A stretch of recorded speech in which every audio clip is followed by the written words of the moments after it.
Now we're going to do a special segment in terms of what's happening with poverty, how has the poverty changed, and this is looking at the global level. And I'll put in the comments the report that this came from. It was the World Bank and just in part of the World Forum, and they do a really good job of looking at poverty at different levels. $1.90 a day.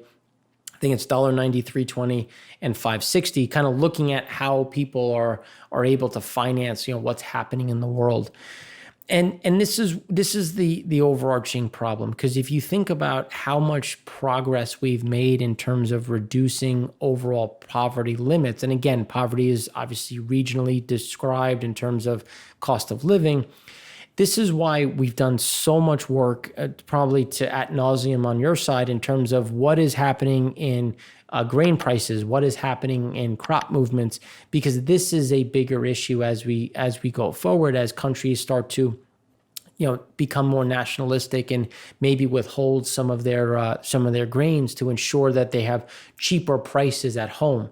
So when we look at the annual change in number of people in extreme poverty, you can see the big increase that happened due to COVID. And the bigger issue is in terms of that, where are we seeing that growth? And it's really across sub-Saharan Africa, South Asia, and Middle East, North Africa. And that's the bigger problem in terms of this has been told, I've been told many times that Africa is going to be the saving grace for oil demand. We're going to see oil demand surge because everybody's going to be buying cars. We're going to be building roads. Well, things change. And unfortunately, not only on a generational dynamics, as we have dictators and politicians, if we look at Nigeria in terms of the upheavals that we've seen and the protests, if we look at Mozambique and the increase of terrorist activity, these are just small pockets of places where we continue to see some of these issues start to rise again. That, and if we think about the generational cycles of the early 90s into right now, you kind of get an idea of why we're seeing these shifts. And then if we just look at, the North Africa and the Middle East, if you can just consider, we've had low oil prices since 2014, with some surges higher in different parts of that, a quarter here, a quarter there. But overall, the pain has been real, and the issues have just continued to get stressed. And now, if we consider inflation and just pricing going higher, that's just going to push more people into poverty. And the issue is this isn't going to go away overnight. If you remember back to when we said how the COVID impact to GDP has been far greater than the financial recession, this is going to show up in a lot of these countries because the emerging markets don't have the ability to stimulate, don't have the ability to kind of make up this backdrop, and the pain will be real, and it will last for years to come. So when we look at just the number of poor individuals just based on this data point, if you look at kind of the way pre-COVID-19 was going, and then where that cycle started to shift. And I just want to highlight where the shift happened, because the shift, if you look at 2019 into 2020, we were starting to see this breakdown in 2019 as we went through Q3, Q4 of 2019. Things started to get a little bit worse. And now you can see the acceleration to the upside on 2020. The unfortunate side of the equation is really that you almost have 1 billion people, and it's not getting better in 2021. So if you consider kind of where we think about the COVID-19 downside, and if you've watched me on the EIA show, the economy show, our special updates, you know that I would probably fall right in the middle here, or slightly worse, just based on our expectations of food and what those issues are going to do as people struggle to essentially pay for food, and more money goes towards just buying foodstuffs and the general, what we need to live. So this is why this move to the right. Now, even if we achieve this baseline, I just don't see a decrease in 2021 to these levels, especially as we get the resurgence of COVID cases, the issues going across, as we have emerging markets that are being forced to raise rates just because they don't have the ability to maintain the stimulus, which again is becoming just the number of poor individuals. This is looking at a global level. Now, if we look at, the global poverty rate as using US, this is using $1.90 a day poverty line, you can see again how things started to slow down in 2019, and now you get a surge to the upside. And again, I actually think this is going to be much worse, purely because of the increase in food prices and just the shortfalls that we have going forward. So 2020 to 2021, I would be much closer to the downside number, just in terms of the overall pain that's being felt. And this is going across different levels. And again, we try to pick charts. It was I think it was about a 300-page document. So we, after reading it, we were trying to pick things that tell kind of the similar story, and things they don't get much better between $1.90, $3.20, $5.60. The issues remain a problem, especially as we go through not just 2020 into 2021. And this, again, it's who's buying a car, who's going to be able to build a road, who's going to be able to consume this growth projection in overall. If you think about oil consumption, because I think many or most can agree that the OECD countries have slowed. But how are we going to get emerging markets to increase kind of where the OECD side has slowed? And that's where we start to shake out of what does oil demand really look like? How is this really going to impact as people just don't have the capital to spend? Because the idea is, do I buy a car? Do I buy rice? Do I buy pork or do I buy, gasoline? And this is where, when you have to make those terrible decisions in terms of, it's a very easy option. You're going to buy food and you're going to walk or you're going to carpool. And that's the unfortunate nature if you think about where does overall oil demand go, if you want to look at, what does oil price do over the next 6 months. Now, this is looking at the number of poor individuals based on some different projections and different growth levels. And clearly, when you think about what does this project out into 2030, do we get a huge surge? And you can see pre-COVID, a plus 7% growth. And this is, again, looking at GDP growth. The estimate was that you were getting to this 3% target, which is 255 million people. You were going to get to that level, was the hope. Now, when you look at pre-COVID plus historical growth, you kind of see where things have leveled off. But now, if we think about what are the impacts of COVID overall, again, going through the long-term issues, which this is not a overnight problem. We still have, whether you want to argue about herd immunity or, vaccines and the effectiveness of it, you still have a shift up and to the right. And that's the overall problem, which is why we expect more war, more conflict, just more issues overall, as people just are going to struggle with food and water.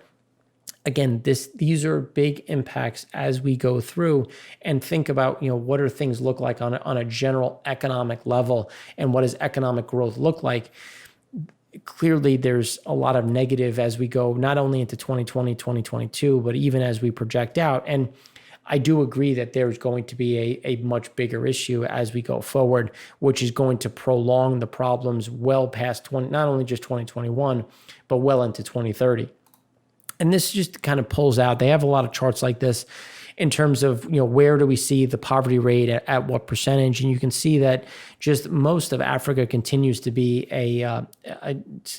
experience significant issues, which is why we see a lot of war, tribal breakdowns in terms of who is fighting for what, and then this is where a lot of raw materials come from. If we think about copper, lithium, nickel, and just the oil and gas, what are people doing? How is the fighting happening? And the issue is there's going to be a huge surge in people falling below that poverty line. And there's very little these countries can do to try to stimulate past that.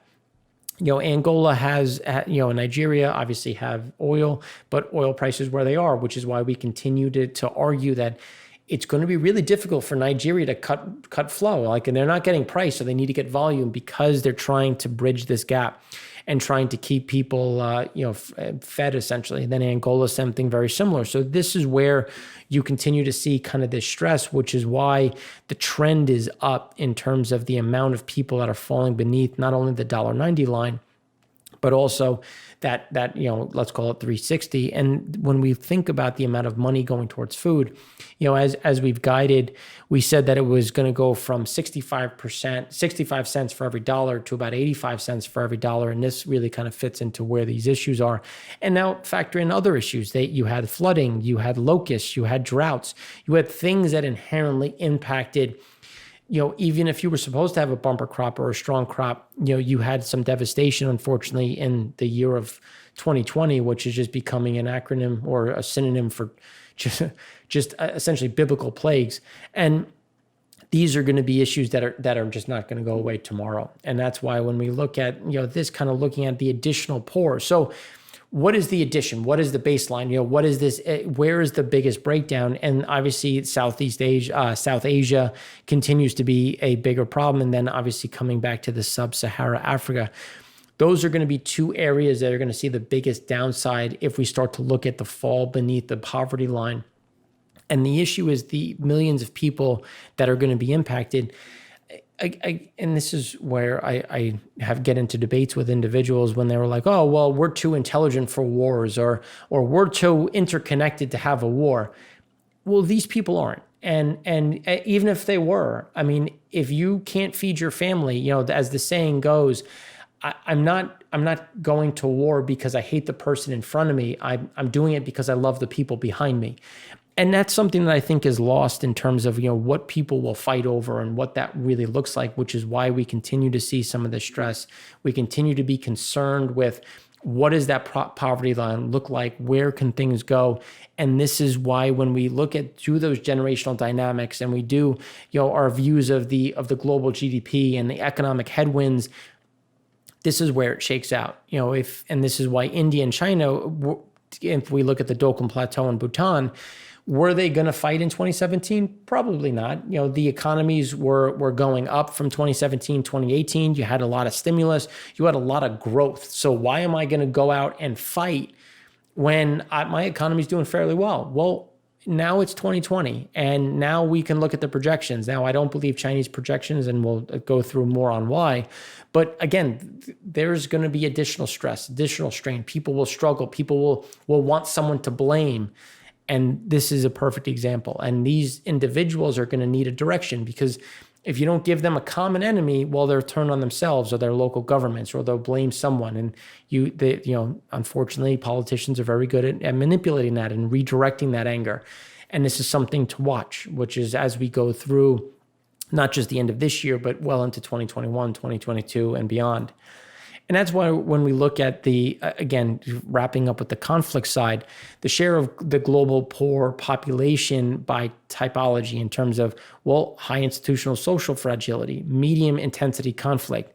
And you can see the global share of people and the global share of population. The global share of poor people continue to increase in those areas, which just means that there's going to be more drive to fight. There's going to be more drive to compete for a finite resource that may be something as basic as food or water. And this is one of those things where we like to when we do our top-down, bottom-up analysis, we need to appreciate what is happening and impacting on a global level, because these will be real issues as we go forward. And as we think about, what does oil demand look like? What does global economic growth look like? Because we're losing, the consumer is going to struggle, not just in the developed world, but that emerging market world. And the chances of conflict only continue to rise.